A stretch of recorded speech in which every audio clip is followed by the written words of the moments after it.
गंगा, महाभारत का वह पवित्र चरित्र जिसकी पुरातन काल से ही पूजा अर्चना होती आई है। इससे जुड़ा एक अविश्वसनीय रहस्य है जिसका उल्लेख महाभारत में मिलता है।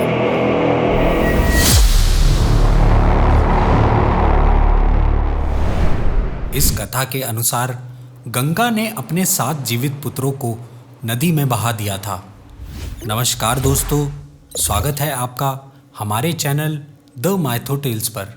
आइए जानते हैं अपने ही पुत्रों की ऐसी निर्मम हत्या के पीछे क्या कारण था।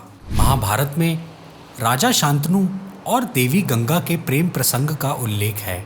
ऐसा कहा जाता है कि देवी गंगा के 8 पुत्रों को श्राप मिला था।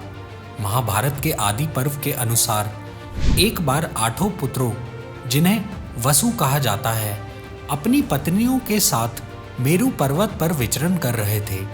इसी पर्वत पर ऋषि वशिष्ठ का आश्रम भी था, जहां वसुओं ने नंदिनी नामक एक गाय को देखा।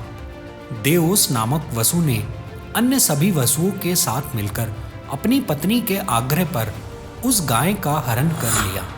जब इस बात का ऋषि वशिष्ठ को पता चला तो उन्होंने क्रोध में आकर सभी वसुओं को मनुष्य योनि में जन्म लेने का श्राप दे दिया। वसु ऐसा भयानक श्राप सुनकर घबरा गए और क्षमा मांगने लगे। तब ऋषि ने कहा, तुम 7 वसुओं को तो शीघ्र ही मुक्ति प्रदान हो जाएगी, परंतु इस देओस नामक वसु को अनेक वर्षों तक पृथ्वी लोक में रहकर अपने कर्मों का परिणाम भुगतना पड़ेगा। ऋषि वशिष्ठ द्वारा दिए गए इस श्राप की बात जब वसुओं ने गंगा को बताई तो गंगा ने कहा, मैं तुम सभी को अपने गर्भ में धारण करूंगी और तत्काल ही मनुष्य योनि से मुक्त कर दूंगी। इस प्रसंग के पश्चात गंगा ने पृथ्वी लोक में राजा शांतनु से प्रेम विवाह किया।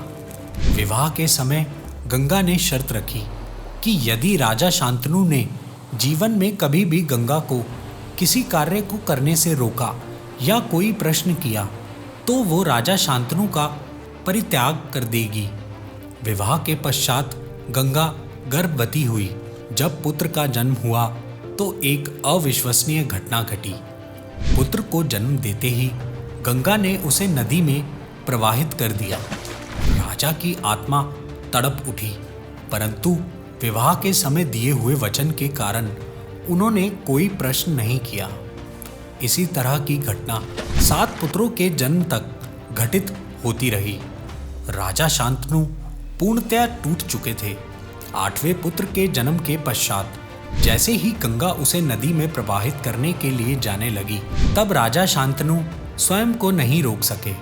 उन्होंने दौड़कर बालक को गंगा से छीन लिया और क्रोधित हो उठे। गंगा ने शांत स्वभाव से कहा, हे महाराज, आपने अपना वचन तोड़ दिया है, अब मुझे आपका परित्याग करना होगा। जाने से पहले मैं आपके सभी प्रश्नों के उत्तर अवश्य दूंगी।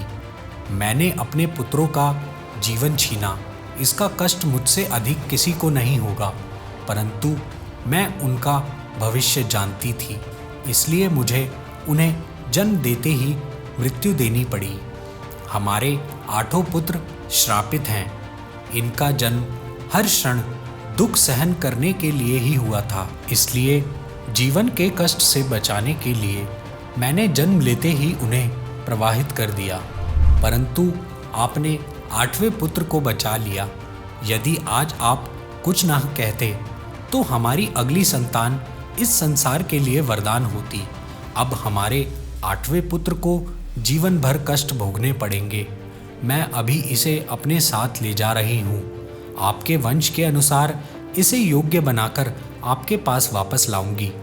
दोस्तों, गंगा और शांतनु का यह 8वां पुत्र और कोई नहीं अपितु भीष्म पितामह थे, जिन्हें जीवन में अनेकों कष्टों का सामना करना पड़ा और उन्हें कोई भी सांसारिक सुख प्राप्त नहीं हुआ।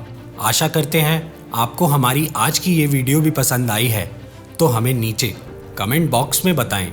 ज़्यादा से ज़्यादा लाइक और शेयर करना ना भूलें। ऐसे और भी धार्मिक जानकारियों के लिए हमारे YouTube चैनल को अभी सब्सक्राइब करें और वीडियो को अंत तक देखने के लिए आपका बहुत बहुत शुक्रिया।